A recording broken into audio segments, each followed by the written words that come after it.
are go for liftoff in T-minus 30. Hit the record button.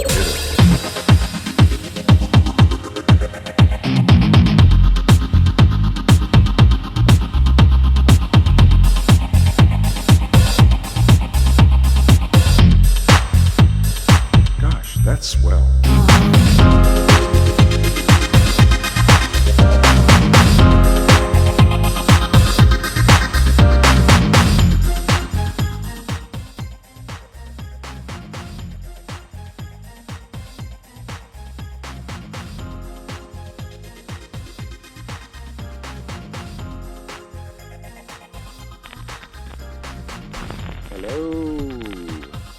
Hello. So, hi. Sorry about this. I just, I was lost in space somewhere until I got here. Good morning. How you doing? Yeah, Ian Harvey, right? Ian Harvey Stone, yeah. Yes. So yeah. Okay. This is a rough start, but as usual, this is Italo from Italo's Black Wheel. Welcome to the show. And the reason that we're here today is because we all aim to be in this good place, right? After we leave this earth, and then we end up either in the good place or the bad place. So this is the whole synopsis of the show, The Good Place, where Kristen Bell, the character of Kristen Bell, she basically wakes up. This is the first scene that you see in the first season 1. And she's suddenly in front of this mural that says everything. I don't know if it says everything will be okay. I forget what it says. Mm-hmm. Everything's fine. Yeah. Right? Mm-hmm. She's in this waiting room. Right. And so she meets Ted Hudson. Oh God. I'm forgetting every single people that are in the show. Ted Danson. He's basically there to welcome her. Yeah. Okay. Okay. So for those that haven't seen it, just to let you know, this show that I'm doing today will be exploring the themes of the show. But in doing that, we may have to spoil the show, the plot. So if you haven't seen the show, if you haven't seen The Good Life, there's 4 seasons of it. There's tons of hours that I spend watching the show, not because of this particular podcast, but because it was such an interesting show, and that's why I wanted to do this show today. But because it's not just a comedy, I understood early on the show this is a very serious comedy, really funny, but in a brainy kind of way where it makes you think, it makes you realize, like, hold on a second, this is very deep. So I was like, okay. So anyhow, welcome to the show. And if you haven't seen the movie, the show, stop this podcast now. And then when you've seen 4 seasons of it, then come back to this podcast, and then we can go from there. How's that? And anyways,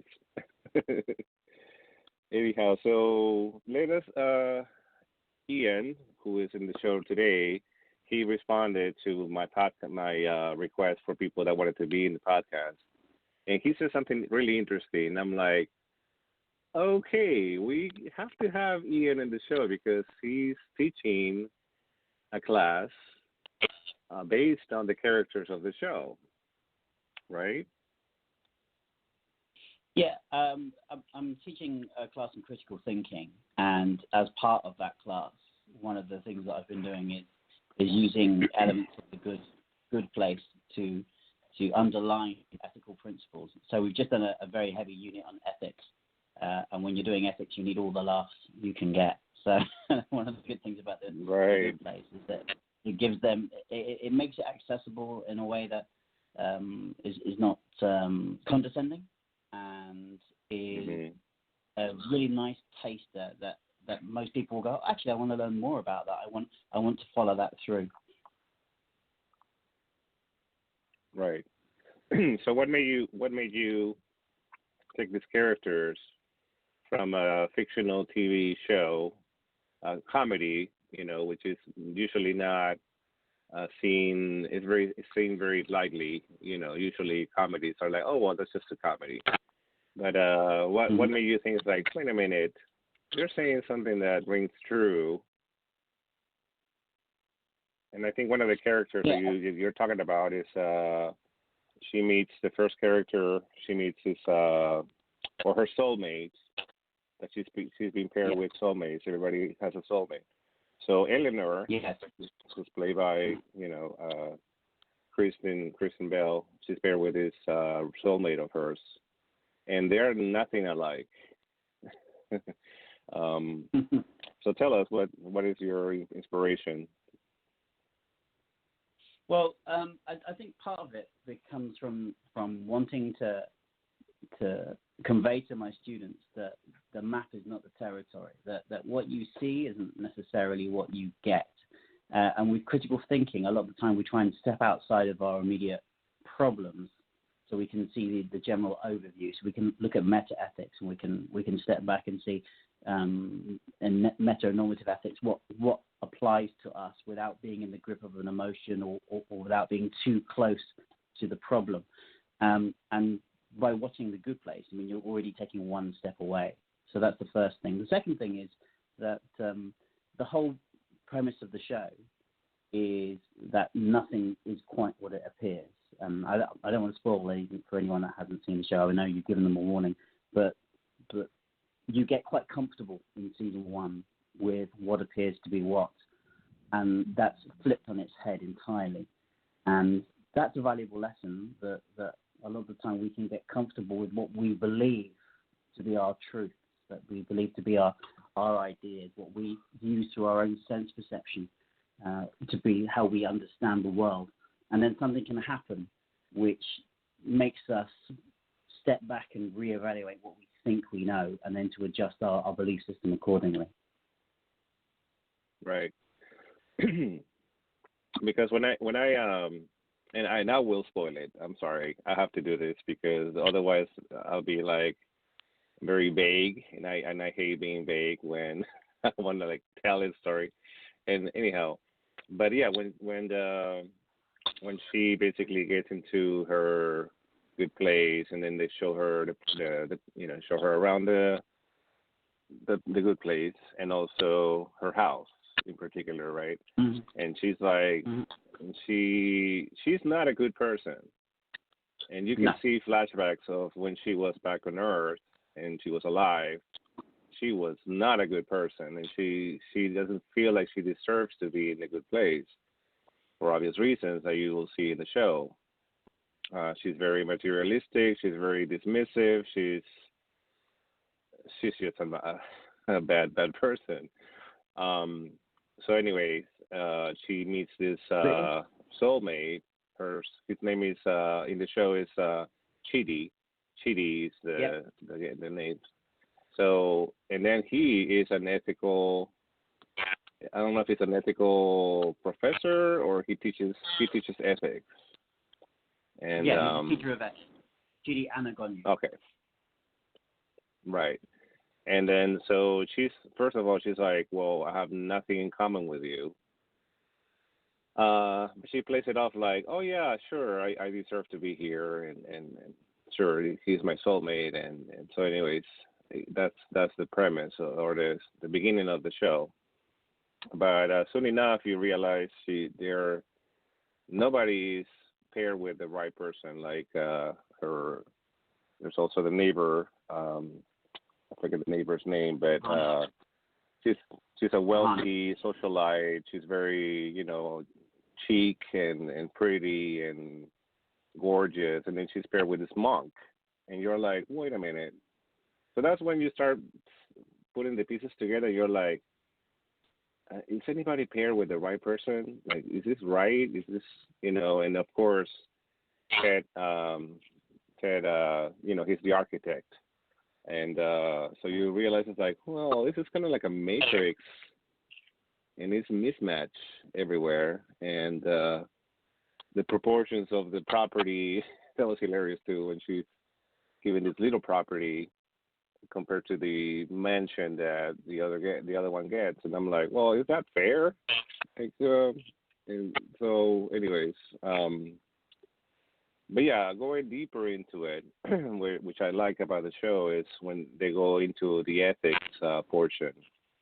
There was an exercise because he's teaching her about ethics, and there's the there's the one of the theories is what would you do if you were in a train and you had to either the track goes off rail, you can kill one person by going this way, but you suddenly have this, but you're diverting from killing 5 other people on the other.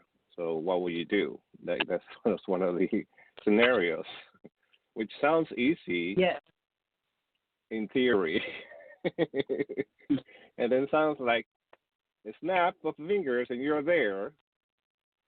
And what do you do? And so I was like, oh, this is bad. But this is good because, sure, what do you do in a real situation is different than what would you do in theory. Anyway, that's one of the things. I mean, going back. What do you think? Going back to your point, I'd like to pick up on the point you said about she's a bad person. Is she though? I mean, one of the things I like about The Good Place is right from the start we can see that Eleanor's not meant to be there, but then we look at what Eleanor does, and yeah, sure, she's a pretty nasty person. She does some things which are reprehensible, but is she a categorically bad person? She's not a mass murderer. She's not like a torturer. She hasn't done any serious crimes. It's the amount of little things. It's the little things that she's done that has led her to be a bad person. It's not It's the sheer amount of things. And that's an interesting point that I think the show posits, which is what does it mean to be a good person, and what does it mean to be a bad person? Yeah. And also, I mean, when you get the flashbacks of the parents and how the parents were, you're like, whoa, no wonder, she turned out to be such a callous and cold person because of her lack of parental guidance, to say the least. And so you're right. Yeah, what makes her a bad person is the question, right? Yeah, because she's not necessarily a bad person in the classic sense of how we would understand a bad person, but she's also the whole of the show for me is it's watching her grow and realize that she is inherently a good person, but she's been put in awful applied ethical situations where perhaps she hasn't even given them consideration, due possibly to her background as well. But I mean, when you talk about the trolley problem, for instance, when they play the trolley problem out, the trolley problem is a classic ethical thought experiment. And in the show, the architect Michael puts them, rather than a kind of classroom exercise, he puts them very much into it in a real situation. And he goes through 2 classic iterations of that problem. So the first one is 5 people on one track, one person on the other. And Chidi is such an indecisive character. He can't even come to a decision and is covered in corpses. And then Michael does this really nice number on him where he says, okay, they're not real people, but they experience real pain. So then Chidi's torn up with the idea that he is causing pain. And then they use the classic one of pushing somebody off well, they don't get to it, but there's the second level of that problem is there's somebody on a bridge who is a bulky person that you can push off a bridge and his bulk will stop the trolley, and should you do that. And most people won't push the person off the bridge. They will divert the trolley to kill a single person. Now, that's the same outcome. One person has died. But ethically speaking, pushing someone off a bridge is seen as taking more action. If you're a utilitarian and you believe that the best possible outcome has the best most happiness for people. So in this case, like switching the lever or pushing the person off the bridge would do the same thing. The outcome would be the same. 5 people would be saved. However, when we apply it, when we look at it ourselves, we think, well, I can't push someone off a bridge. That's killing someone. That's murder. Right. Pulling a switch. Right. Pulling a switch isn't murder. So the show puts these questions and holds them up to the light for us to look at in a fun and informative way. So that's one of the things I really like about the show. Right. And then you go to season 2, which I thought was the best of the 4 seasons to me. Because you're wondering, you're still learning about the characters in the first season, and there's many funny things and comedic things going on. But the second season, I don't know if that's the second season. That's when she learns this is not the good place. And of course I'm ruining it for people. So again, sorry for those that are still listening. But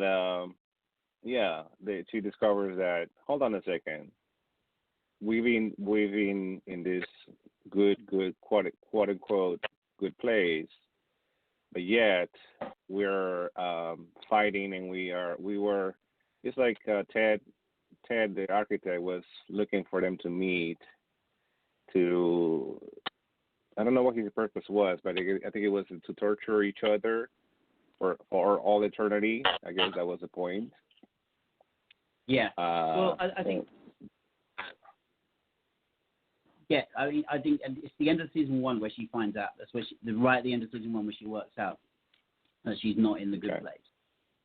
And then we learn that Michael is not who he says he is. He's not the architect of the good place. He's actually a bad place architect. And he's doing what Jean-Paul Sartre said. Jean-Paul Sartre said that hell is other people. And I can't remember the name of the play. I think it might be French. It might be Huis Clos. There's a play about 3 or 4 people trapped in a room, and they realize that their personal hell is being trapped for eternity in a room with these people.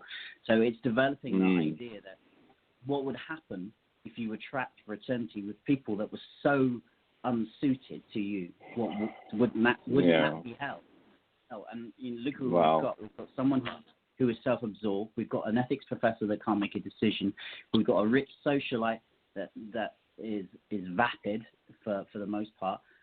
And then we've got Florida boy, who's I love Jason. He's so funny. I do. I do too. Yeah. Yes. Hilarious. Who occasionally rubs his brain cells together and comes out with something, but is glorious in his practical comedy.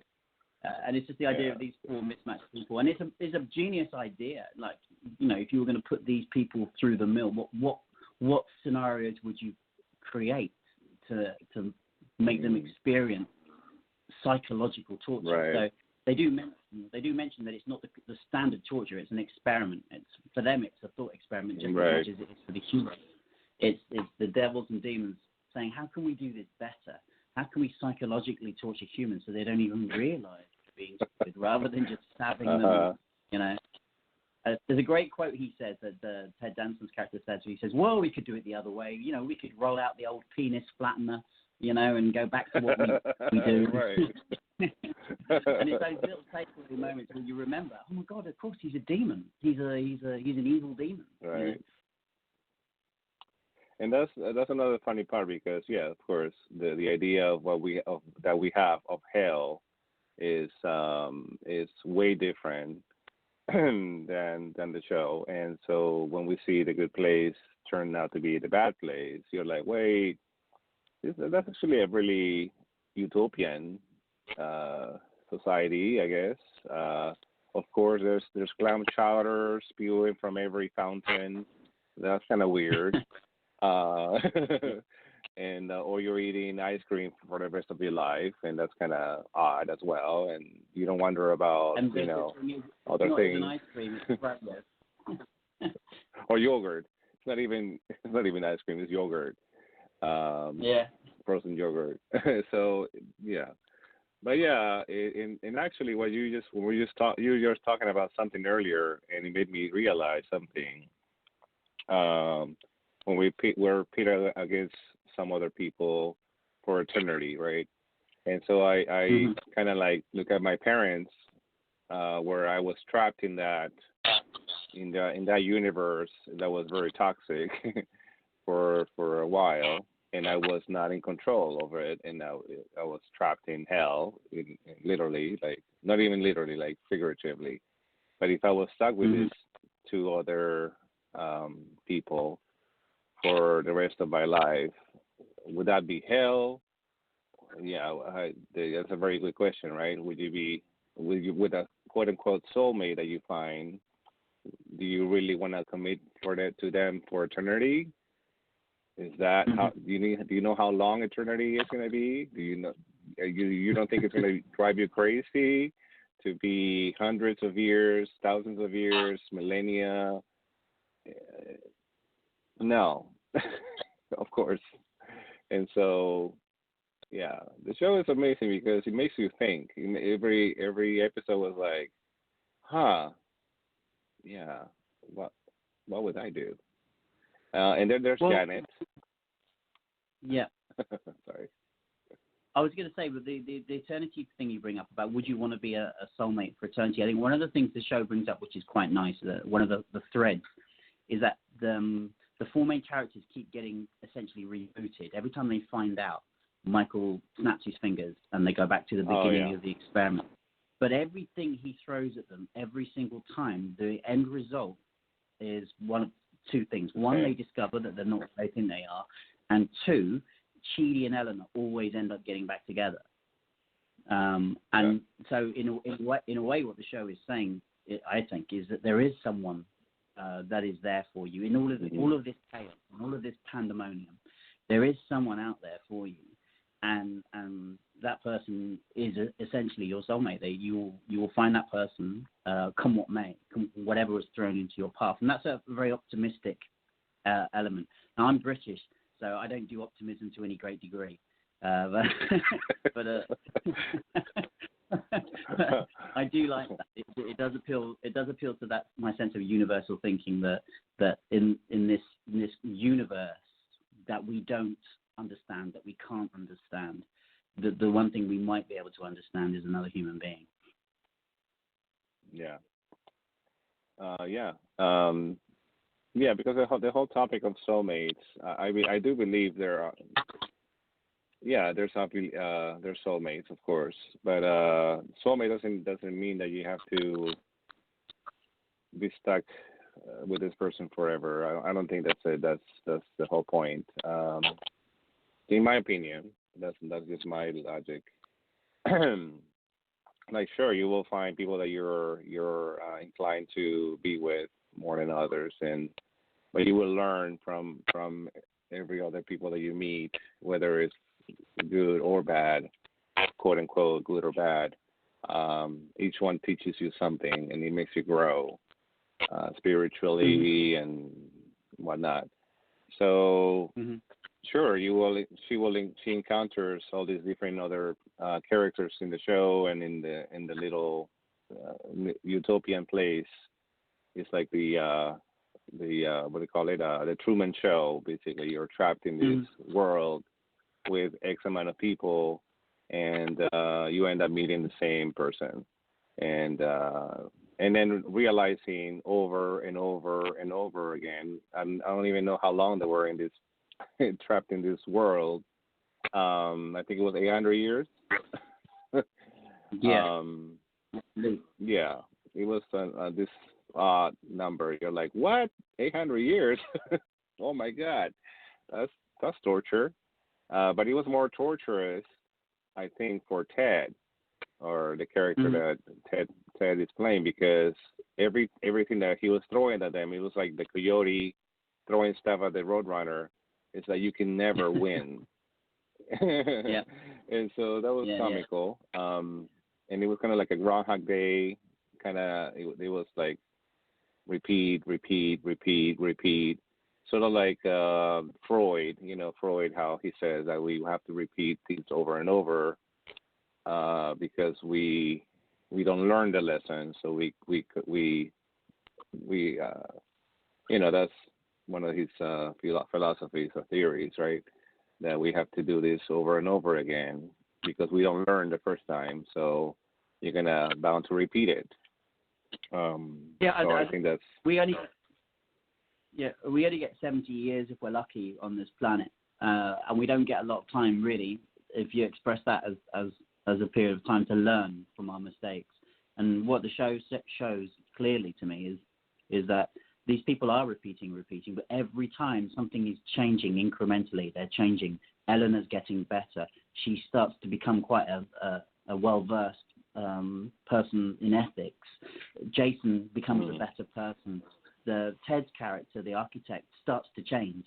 The humans get under his skin. He starts to become a better person. Everybody, even Janet, who is a construct, finds a new side to her.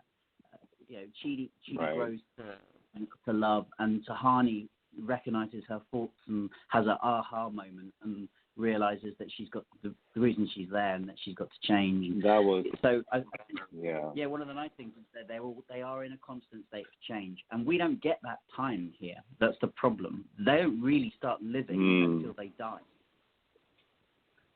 Right.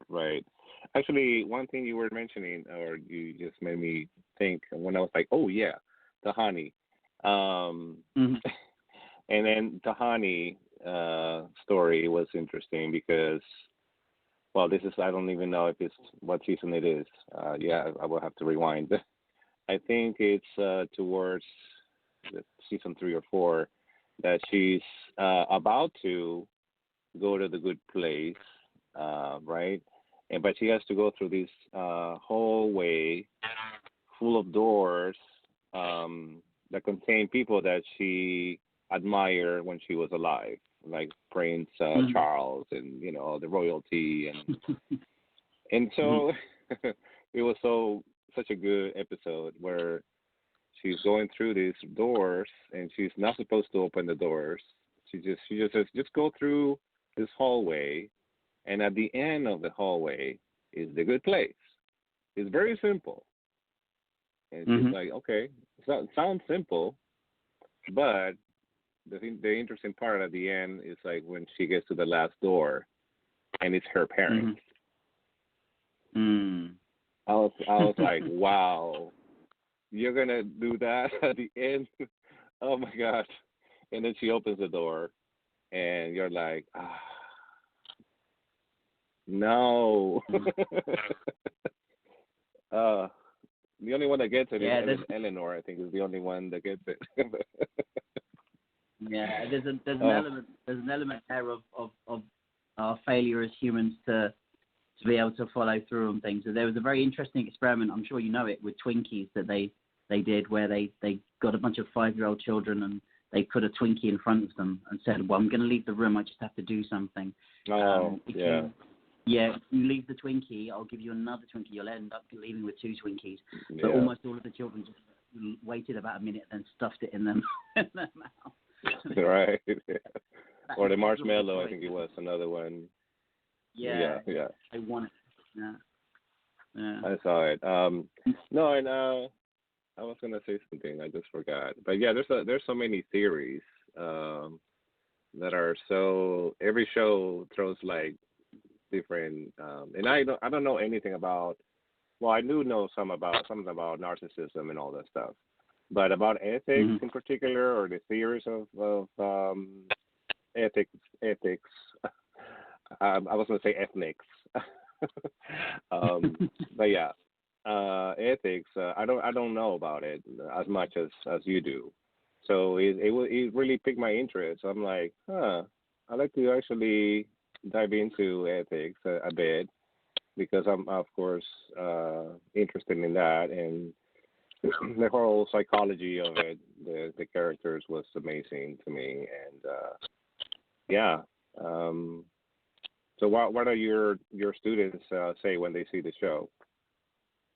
Well, one of the discussions we have is, does the show tell us that there are moral codes that are universal to human beings? That it doesn't matter what culture you come from, it doesn't matter what background, is there a moral code that is morally absolute? Or must you always be a relativist and look at the situation that the person is occupying, saying, okay, you can't apply that code here because of the situation is X and Y. So we discuss a lot whether there is a code in us.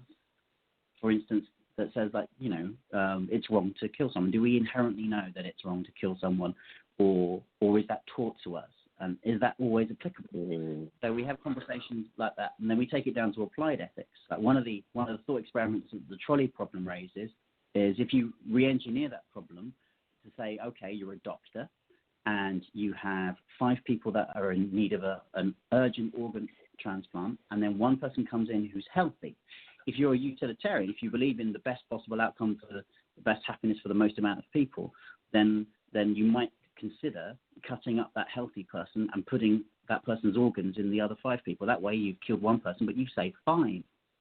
But of course, the doctor has a Hippocratic oath that you should not hurt anyone. So that's an interesting kind of what should you do? And just in The Good Place, I think there's lots of little things which are absurdist moments that make me laugh, and we like to watch those moments as well. There's so much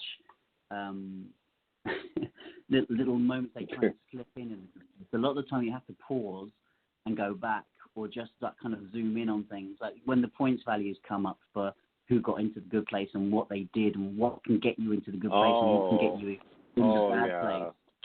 There's some beautiful stuff, like mentioning Zoe in a Facebook post is a negative.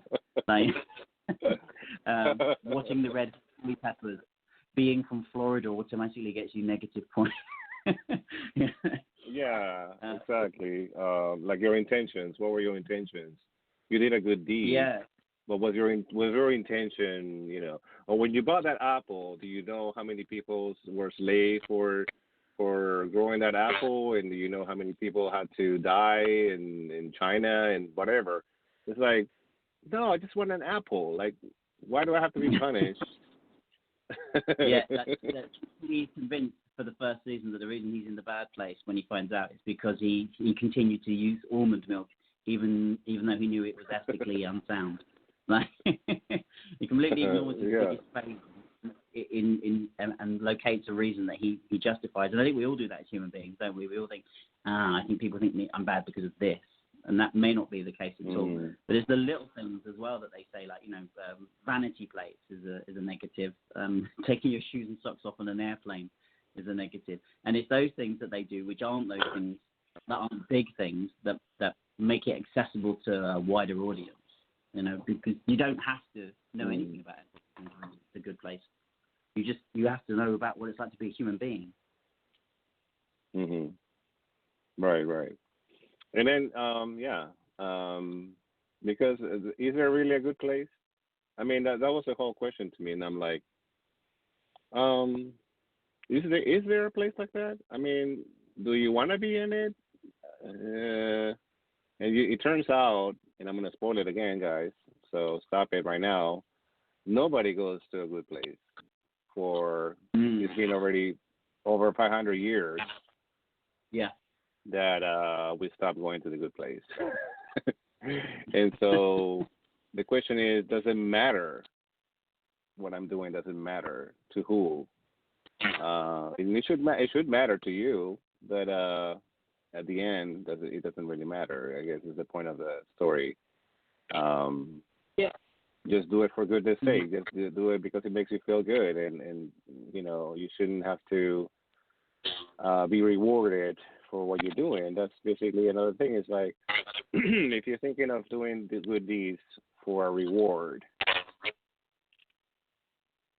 that's like, then that's right. Then you're not doing a good thing. Yeah, you're not doing a deed which really has any moral value. Yeah. For me it says what's important is what you do here. Stop thinking about the destination. Stop thinking about getting into the good place, and just how about trying to reorient what you do to living a good life. And that, because there may not be a good place, there may not be a bad place. People are so focused on the destination that they forget the journey, to all intents and purposes. And I think there's a very famous teacher from the last century called Alan Wilson Watt, who uses the analogy of music and says that everybody's concerned about the destination. Everybody's told when they go, you get an education, you get a job, you be a good person, you get into heaven and stuff like that. Everybody's so focused on the end result that you kind of forget to live that period in between. And he uses music as an analogy because he says that the universe is essentially playful. And if you think of it like that, music is not there to reach a destination. You don't play a piece of music to hear the final note. You play a piece of music to enjoy the whole piece of music. If the music was all about the destination, then people would only ever write finales, or an orchestra would rush through to get to the end. It's the content that's important. And I think that's what The Good Place, in a way, is trying to tell us. It's the content of your life right now that is important. It's not doing something with an aim to getting somewhere. It's doing something because it's important in the now. Mm-hmm. Right. And I really like I really like that analogy. Enjoy. The universe is playful. The universe isn't really going anywhere to any great extent. So why should we plan to go somewhere? Why can't we just enjoy the majesty and the confusion? Right. And I like the fact that there's no one religion, telling you like, you came here because you were X, Y, or Z. I like that the show was not condescending in that sense. Because I thought of like, okay, if they start with this thing, and they don't even mention the word God. I don't think they do, anyways. No, they just. So yeah, it was cool. It was like, it's not one right religion or wrong religion. And the only person who did it right was that stoner on the wall. There's the picture in Michael's office of that kid. He's the only person that got it right. Yeah. In the history of the universe. Whatever he did. Yeah. Well, he was just high. Not the rabbi, right? not the priest, not the mullahs. That just this one dude that had smoked it up and went, what if? And I think we've all been there, not high, but I'm saying when you have an epiphany, you're like, oh, I got it. Yeah. I think I got it. You know what I mean? Like, and am I right? I think it makes more sense. But we're never going to finish learning. We're never going to get, and then like you say, we only have, if we're lucky, we get 70 years. We get 50. If we're in the industry, we'll probably get 40. I'm already past that point. But honestly, I mean, if you think about it, the greatest, musicians have passed before the age of 27. And so, and Jesus even, and so, if we get lucky to leave that to that point, we're never going to stop learning up until the day we die, and perhaps if there's a reincarnation, like the show suggests, or does it suggest that? I don't know. No, it doesn't actually. There's no reincarnation. I forget if there is. No. But you can be trapped in that place for forever as well, and what if you were to live that many years? How much would you learn? It's a good question too. Yeah, it's interesting. Like, are we able to? It also shows that no one is above rehabilitation. That everybody has can improve. That's the thing. Like Jason, bless him, manages on one of the times to work out that it's the bad way. Even Jason's like, oh, dude, hang on a minute, this is the bad place. And Michael's like, oh my God, even this is a low. Even Jason worked it out. Right. If you figured it out, wow, I'm doing a bad job at masquerading. But yeah, actually, Jason said one thing that had me cracking up for I don't know how long I was cracking up, because they were gonna put everybody through an MRI to the brain scan, and I think the technician was like, "Oh, I hope you guys are not claustrophobic," and then he says, "Yeah, what is that about? Is that a fear of Santa Claus? Because if you're Jewish, you shouldn't be afraid of Santa Claus." I'm like, oh my God, that's hilarious. Whenever You don't even realize you're just funny. I don't even know why you're what your logic is. But yeah, he was just funny. And the jokes are hilarious. I mean, whoever wrote this show, I probably have to look it up. Michael Shore, I think is how you say his name. He's so good. I don't know what else he did before. He did The Good Place, but he's just Parks and Recreation. Okay. I need to look. Right. I haven't even seen Parks and Recreation or The Office. I've seen, but well, not the British one, I guess, the American one. So anyway, a little bit of credit. No, the writing is exceptional, and again, it's the little moments, the set dressing as well for me, like the clown paintings that you already mentioned. The fact that when the bedroom closes, there's a kind of clown's fanfare every time. The stairs that she only discovers later that lead up to the bedroom. She's like, "You kidding me?" Yeah, the fact that you can't swear in The Good Place, that the mother forking shirt. What the fork? What the fork? Yeah, it's so good. Yeah. It's so good. You love when she does it. The flying really shrimp. That's everything. Sorry, I had a question. Is it funny to a British audience too? Or okay, I was just wondering. I can't speak the whole of the United Kingdom, but for me, it does one thing that a lot of British people like, which is there's some serious punnage. There's lots of puns, like the Good Plates for the name of the restaurant. There's all of the set dressing is very cleverly done, and there's so many different puns, and the jokes are so clear, and there's a lot of slapstick as well. Jason at his base is basically a clown. He's a Zanny, from Commedia dell'arte. He's like Pedrolina the clown, and whereas the others are a little more intelligent, but they're only like a couple of levels up from him. The power struggles that you see between them, the status things, those things are funny across, I think, all cultures. We like to see someone with a big status get taken down. We like it when Tahani gets taken down. She's a great actress. She's phenomenal. She is. And she's gorgeous too. Those little women. Oh, I mean, she's everything she does, and she's a great character. If you follow her on Twitter as well, she's a strong campaigner for women's rights, and she's used her clout to get the word out there. Is she British too? Because I thought she was British, but okay. She is. Yeah. Okay.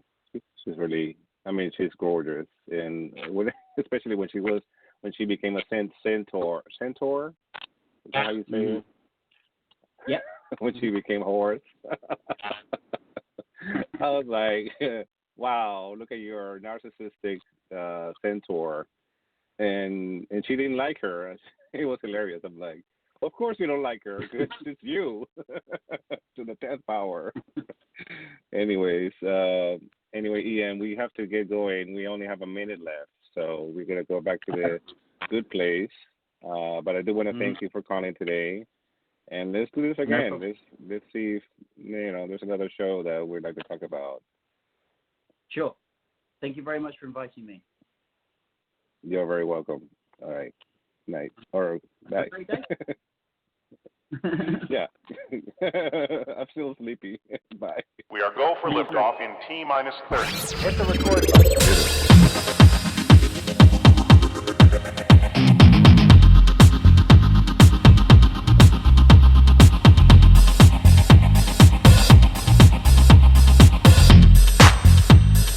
Gosh, that's swell.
see that coming.